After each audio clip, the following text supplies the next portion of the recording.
Hi dears, ഇന്നൊരു simple evening സ്നാക്കിൻ്റെ റെസിപ്പിയാണേ. പെട്ടെന്ന് ഉണ്ടാക്കിയെടുക്കാൻ പറ്റിയ നല്ലൊരു കറുമുറു എന്നുള്ളൊരു സ്നാക്കാണ്. ചെറിയൊരു എരിവോടുകൂടി ഈ മഴയത്ത് നല്ല ഒരു സ്നാക്ക് തയ്യാറാക്കാം. എളുപ്പമാണ്, ഒരുപാട് പരിപാടികളൊന്നുമില്ല. നമ്മുടെ വീട്ടിൽ എപ്പോഴും ഉണ്ടാകുന്ന വളരെ കുറച്ച് സാധനങ്ങൾ വെച്ചിട്ട് നമുക്ക് തയ്യാറാക്കിയെടുക്കാൻ പറ്റും. അതിനായിട്ട് ആദ്യം നമുക്കൊരു പാത്രത്തിലേക്ക് അരിപ്പൊടി ചേർത്ത് കൊടുക്കാം. ഇതിപ്പോൾ സാധാരണ പാക്കറ്റിൽ വാങ്ങുന്ന പത്തിരിപ്പൊടി ഉണ്ടല്ലോ, പത്തിരിപ്പൊടി, ഇടിയപ്പം എന്നൊക്കെ പറഞ്ഞിട്ട് കിട്ടുന്ന വറുത്ത അരിപ്പൊടി, പുട്ടുപൊടിയല്ല കേട്ടോ. അരിപ്പൊടി ചേർത്ത് കൊടുക്കാം. ഇനി ഇതിലേക്ക് നമുക്ക് വളരെ കുറച്ച് ഒരു 1/4 ടീസ്പൂണോളം മഞ്ഞൾപ്പൊടി ചേർത്ത് കൊടുക്കാം. ഇനി ഇതിലേക്ക് ചേർക്കേണ്ടത് മുളക് പൊടിയാണ്. ഞാനിപ്പോൾ 1 ടീസ്പൂൺ കാശ്മീരി ചില്ലി പൗഡറാണ് ചേർക്കുന്നത്. നിങ്ങൾക്ക് എരിവ് വേണം, കുറച്ചുകൂടിയൊക്കെ എരിവ് കഴിക്കാൻ ഇഷ്ടമുള്ളവരാണ് എന്നുണ്ടെങ്കിൽ എരിവുള്ള മുളക് പൊടി ചേർക്കാവുന്നതാണ്. ഞാനിപ്പോൾ ചെറിയൊരു എരിവും അത്യാവശ്യം നല്ല കളറും കിട്ടിക്കോട്ടെ എന്ന് കരുതിയിട്ടാണ് കാശ്മീരി ചില്ലി പൗഡർ ചേർക്കുന്നത്. അതൊക്കെ ഓരോരുത്തരുടെ എരിവിനനുസരിച്ച് മാറ്റി ചേർക്കാവുന്നതാണേ. ഇനി ഇതിലേക്ക് നമുക്ക് കുറച്ച് കായപ്പൊടി ചേർത്ത് കൊടുക്കാം. ഞാനിപ്പോൾ വളരെ കുറച്ചൊരു 2 നുള്ള് കായപ്പൊടി മാത്രമാണ് ചേർത്ത് കൊടുക്കുന്നത്. ഒരുപാട് ചേർക്കുകയോ ചെയ്യരുത്, അതിൻ്റെ ടേസ്റ്റ് ഒന്നും നിൽക്കാൻ പാടില്ല. വളരെ ചെറിയൊരു മണം കിട്ടിക്കോട്ടെ, അതിന് വേണ്ടിയിട്ട് മാത്രമാണ് ഈ 2 നുള്ള് കായപ്പൊടി ചേർക്കുന്നത്. ഇനി നമുക്കിതിലേക്ക് എള്ള് ചേർത്ത് കൊടുക്കണം. എള്ളോ കരിഞ്ജീരകമോ ഏതാണുള്ളതെന്ന് വെച്ചാൽ അത് ചേർക്കാവുന്നതാണ്. കരിഞ്ജീരകമാണെങ്കിൽ കുറച്ചുകൂടി ഒരു മണം കിട്ടും, പ്രത്യേക ഒരു മണവും വേറൊരു ടേസ്റ്റുമാണ് കിട്ടുക. എൻ്റെ കയ്യിൽ കരിഞ്ജീരകം ഇല്ലാത്തത് കൊണ്ട് ഞാൻ എള്ള് ചേർത്ത് അഡ്ജസ്റ്റ് ചെയ്തു, അത്രയേ ഉള്ളൂ. ഇതെല്ലാം കൂടി ചേർത്തിട്ട് നല്ലതുപോലെ മിക്സ് ചെയ്യുക. വെളുത്ത എള്ളാണെങ്കിലും കുഴപ്പമൊന്നുമില്ല കേട്ടോ. നല്ലതുപോലെ മിക്സ് ചെയ്തതിന് ശേഷം നമുക്ക് മാറ്റി വയ്ക്കാവുന്നതാണേ. ഇനി അടുപ്പിലേക്കൊരു പാൻ വെച്ച് കൊടുക്കുക. പാനിലേക്ക് 1 കപ്പ് വെള്ളം ഒഴിച്ചു കൊടുക്കുക. നമ്മൾ ഏത് കപ്പിലാണോ പൊടി അളന്നെടുത്തത് അതേ കപ്പിൽ തന്നെ വെള്ളവും എടുക്കാനായിട്ട് പ്രത്യേകം ശ്രദ്ധിക്കുക. ഞാനിപ്പോൾ മെഷറിംഗ് കപ്പിൽ 250 ml കപ്പിൽ ആണ് പൊടി അളന്നെടുത്തത്. അപ്പോൾ അതേ കപ്പിൽ തന്നെയാണ് വെള്ളവും അളന്നെടുക്കുന്നത്. നിങ്ങളുടെ കയ്യിൽ മെഷറിംഗ് കപ്പ് ഇല്ല എങ്കിൽ സാധാരണ ഏതേലും ഒരു സ്റ്റീൽ കപ്പിലോ ചായ കുടിക്കുന്ന കപ്പിലോ എന്തിലേലും അളന്നെടുത്താൽ മതി. എല്ലാ ഇൻഗ്രീഡിയൻസും സെയിമിൽ തന്നെ അളന്നെടുക്കാൻ പ്രത്യേകം ശ്രദ്ധിക്കുക. ഇനി ഈ വെള്ളത്തിലേക്ക് നമുക്കൊരു 1/2 ടീസ്പൂൺ ഉപ്പ് ചേർത്ത് കൊടുക്കാം. ഉപ്പ് ചേർത്തിട്ട് ഒന്ന് മിക്സ് ചെയ്ത് നമ്മൾ ആ വെള്ളത്തിൻ്റെ ടേസ്റ്റ് ഒന്ന് നോക്കുക. വളരെ കുറവാണ് എന്ന് തോന്നുകയാണെങ്കിൽ 1-2 പിഞ്ച് ഉപ്പും കൂടിയൊക്കെ ചേർത്ത് കൊടുക്കാവുന്നതാണ്. ഉപ്പൊക്കെ ഓരോരുത്തരുടെ ഇഷ്ടത്തിനനുസരിച്ചാണല്ലോ ചേർക്കേണ്ടത്. ഉപ്പ് ചേർത്തതിന് ശേഷം ഇതിലേക്ക് 1 ടീസ്പൂൺ നെയ്യ് ചേർത്ത് കൊടുക്കുന്നുണ്ട്. നെയ്യ് തന്നെയാണ് ചേർക്കേണ്ടത്. നെയ്യ്ക്ക് പകരം വെളിച്ചെണ്ണയോ ബട്ടറോ ഒന്നും ചേർത്താൽ ആ ഒരു ടേസ്റ്റ് കിട്ടില്ല. നമ്മൾ ഈ സ്നാക്ക് ഫ്രൈ ചെയ്തെടുത്ത് കഴിയുമ്പോൾ ആ നെയ്യിൻ്റെ മണം ഉണ്ടല്ലോ, അത് നന്നായിട്ട് നമുക്ക് കിട്ടും കഴിക്കുമ്പോൾ. അതുകൊണ്ട് നെയ്യ് തന്നെ ചേർക്കാൻ പ്രത്യേകം ശ്രദ്ധിക്കുക. നെയ്യ് കൂടെ ചേർത്തിട്ട് നല്ലതുപോലെ മിക്സ് ചെയ്യുക. ഇനി ഈ വെള്ളം നന്നായിട്ട് തിളച്ച് വരണം. നല്ലതുപോലെ തിളച്ച് വരുമ്പോൾ നമുക്കിതിലേക്ക് പൊടി ചേർത്ത് കൊടുക്കാം. കുറേശ്ശെ പൊടി ചേർക്കേണ്ട കാര്യമോ അങ്ങനെയൊന്നുമില്ല. കാരണം അരിപ്പൊടി ആയതുകൊണ്ട് അങ്ങനെ ഒരുപാട് അങ്ങ് കട്ട കെട്ടി പെട്ടെന്ന് അങ്ങ് തിക്കാവുന്ന അങ്ങനെയുള്ള പരിപാടികളൊന്നുമില്ല. പൊടി ചേർത്ത് കൊടുത്തിട്ട് നല്ലതുപോലെ മിക്സ് ചെയ്ത് കൊടുക്കാം. പൊടി ചേർക്കുമ്പോൾ ഫ്ലെയിം അങ്ങ് ഏറ്റവും കുറച്ചിടാൻ ശ്രദ്ധിക്കണം. ഇല്ലെങ്കിൽ വെള്ളം പെട്ടെന്ന് അങ്ങ് വറ്റിപ്പോവും. പൊടിക്ക് തീരെ വെള്ളം കിട്ടുകയില്ല. ഇതിപ്പോൾ നമ്മൾ മിക്സ് ചെയ്ത് വരുമ്പോൾ നമ്മൾ ചിന്തിക്കും, അയ്യോ വെള്ളം തീരെ കുറഞ്ഞു പോയല്ലോ, കുറച്ചുകൂടി വെള്ളം ഒഴിച്ചാലോ എന്ന് തോന്നും. പക്ഷെ ചെയ്യരുത്. ഇതാണ് ഇതിൻ്റെ പരുവം. ഇനി ഈ വെള്ളത്തിൽ നമ്മളിതിനെ കുറേശ്ശെ ആയിട്ട് മിക്സ് ചെയ്ത് എടുത്ത് വരണം. ആദ്യമേ ഉള്ള വെള്ളം മുഴുവനായിട്ട് ഒഴിച്ചു കഴിഞ്ഞാൽ നമ്മൾ പത്തിരിക്കൊക്കെ കുഴച്ചെടുത്ത അതേ അവസ്ഥയായിത്തീരും. അതുകൊണ്ട് അങ്ങനെ ചെയ്യരുത്. ഈ ഉള്ള വെള്ളത്തിൽ നല്ലതുപോലെ മിക്സ് ചെയ്തെടുക്കാം. ഇപ്പോൾ ഏകദേശമൊക്കെ മിക്സിങ് പരിപാടികൾ കഴിഞ്ഞിട്ടുണ്ട്. ഇനി നമുക്കിതിനെ അടച്ച് വെക്കാം.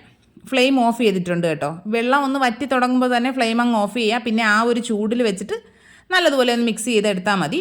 ഇനി ഈ ഒരു ഭയങ്കരമായ ചൂടൊന്ന് കുറഞ്ഞു കിട്ടാനായിട്ട് കുറച്ച് സമയം മാറ്റി വെക്കണം. ഡയറക്റ്റ് നമുക്ക് കൈ ഇതിലേക്ക് മുക്കാൻ പറ്റില്ലല്ലോ.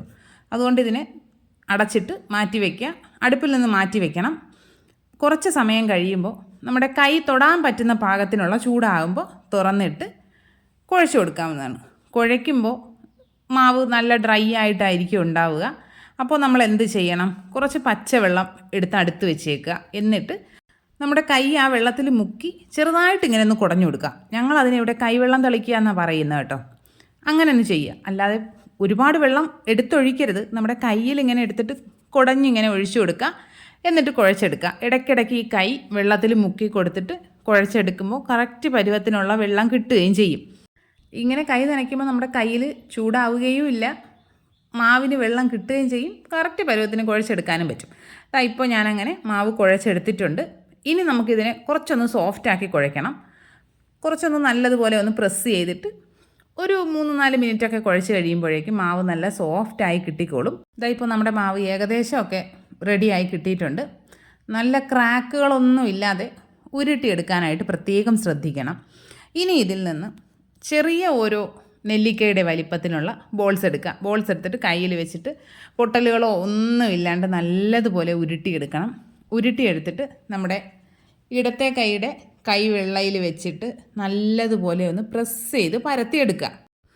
തീരെ ചെറുതായിട്ടല്ല പരത്താനുള്ളത്, അത്യാവശ്യം വലിപ്പമുള്ള തരത്തിൽ വേണം പരത്തിയെടുക്കാനായിട്ട്. ഇതുപോലെ കൈയുടെ വെള്ളയിൽ വെച്ചിട്ട് എത്രത്തോളം തിന്നാക്കി പരത്താൻ പറ്റുമോ അത്രത്തോളം ക്രിസ്പിയായി കിട്ടുകയും ചെയ്യും കേട്ടോ. അപ്പോൾ അതിനനുസരിച്ച് പരത്തിയെടുക്കാവുന്നതാണ്. ഇതിനിപ്പോൾ നമുക്ക് ചപ്പാത്തി പലകയോ റോളോ അങ്ങനെയുള്ള ഒന്നും എടുക്കേണ്ട കാര്യമില്ല, നമ്മുടെ കയ്യിൽ വെച്ച് തന്നെ പരത്തിയെടുക്കാവുന്നതാണ്. തിന്നാക്കി പരത്തിയെടുക്കാൻ ശ്രമിക്കുക, അത്രയേ ഉള്ളൂ. ഇതുപോലെ നമുക്കൊരു 4-5 എണ്ണം ആദ്യം പരത്തിയെടുക്കാം, എന്നിട്ട് വേണമല്ലോ എണ്ണ വെക്കാനായിട്ട്. ഇപ്പോൾ ദാ ഒരു 5 എണ്ണം ഞാൻ പരത്തിയെടുത്തിട്ടുണ്ട്. ഇനി നമുക്ക് എണ്ണ അടുപ്പിലേക്ക് വെച്ച് കൊടുക്കാം. ഞാനിപ്പോൾ വെളിച്ചെണ്ണയാണ് എടുക്കുന്നത്. വെളിച്ചെണ്ണ വെച്ച് നല്ലതുപോലെ ചൂടായതിന് ശേഷം നമുക്കതിലേക്ക് സ്നാക്കിനെ ഓരോന്നായിട്ട് ഇട്ട് കൊടുക്കാം. എണ്ണ നന്നായിട്ട് ചൂടായതിന് ശേഷം വേണം ഇതിലേക്ക് ഇട്ട് കൊടുക്കാനായിട്ട്. ഇട്ടതിന് ശേഷം ഫ്ലെയിം ഒന്ന് ആദ്യം മീഡിയത്തിലാക്കി വെക്കുക. ആദ്യമേ അങ്ങ് ഏറ്റവും കുറച്ച് വെച്ച് കഴിഞ്ഞാൽ ചിലപ്പോൾ എണ്ണ കുടിക്കാനുള്ള സാധ്യതയുണ്ട്. അതുകൊണ്ട് ആദ്യം മീഡിയത്തിലാക്കി വെച്ച് കൊടുക്കാം, പിന്നെ ലോയിലാക്കി വെച്ചിട്ട് നന്നായിട്ട് മുരിച്ചെടുക്കുക. ഇട്ടുടനെ തന്നെയൊന്നും അത് കുത്തി തിരിച്ചിടാനൊന്നും ശ്രമിക്കരുത്. നമ്മൾ പൂരിയൊക്കെ ചെയ്യില്ലേ, അതേപോലെ കുറേശ്ശെ എണ്ണ ഇങ്ങനെ മുകളിലേക്ക് കോരി ഒഴിച്ചു കൊടുക്കുക. ഒരുപാട് കട്ടിയിലാണ് നമ്മൾ പരത്തുന്നതെങ്കിൽ അങ്ങ് ഒരുപാട് പൊങ്ങി ചിലപ്പോൾ സോഫ്റ്റായി പോവും. അതുകൊണ്ടാണ് പറയുന്നത് പ്രത്യേകിച്ച് കട്ടി കുറച്ച് തന്നെ പരത്തിയെടുക്കണമെന്ന്. ഇതിപ്പം തിരിച്ചും മറിച്ചുമൊക്കെ ഇട്ട് നല്ലൊരു ഗോൾഡൻ കളറാക്കി എടുക്കുന്നുണ്ട്. കരിഞ്ഞു പോകാതിരിക്കാൻ പ്രത്യേകം ശ്രദ്ധിക്കുക. ഒരു 1/4 ഭാഗത്തോളമൊക്കെ കുക്കാകുമ്പോൾ ഫ്ലെയിം കൂട്ടി വെച്ചിട്ട് വേണം കോരിയെടുക്കാനായിട്ട്. കോരിയെടുത്തിട്ട് നേരെ ഒരു ടിഷ്യൂലോ അല്ലെങ്കിൽ ഒരു കണ്ണാപ്പയിലേക്കോ മാറ്റി കഴിഞ്ഞാൽ ബാക്കിയുള്ള എണ്ണ കൂടി അങ്ങ് പോയി കിട്ടും. നമ്മുടെ ആദ്യത്തെ സെറ്റ് ഇവിടെ റെഡി ആയിട്ടുണ്ട്. ഞാൻ അതിനെ ഇപ്പോൾ കോരി എടുക്കുന്നുണ്ട്. കോരി നമുക്കൊരു ടിഷ്യൂ പേപ്പറിലേക്ക് വെക്കാം. അതിനുശേഷം അടുത്ത സെറ്റ് ഞാൻ ഇത് ഫ്രൈ ചെയ്യാനിട്ട നേരം കൊണ്ട് തന്നെ പരത്തി എടുത്തിട്ടുണ്ടായിരുന്നേ.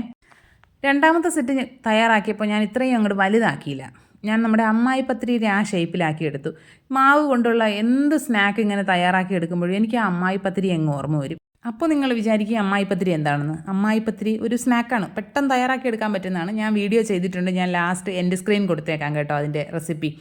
അടിപൊളിയാണ്, ട്രൈ ചെയ്ത് നോക്കണം. ഇതാ നമ്മുടെ സ്നാക്ക് മുഴുവനായിട്ട് റെഡി ആയിട്ടുണ്ട്.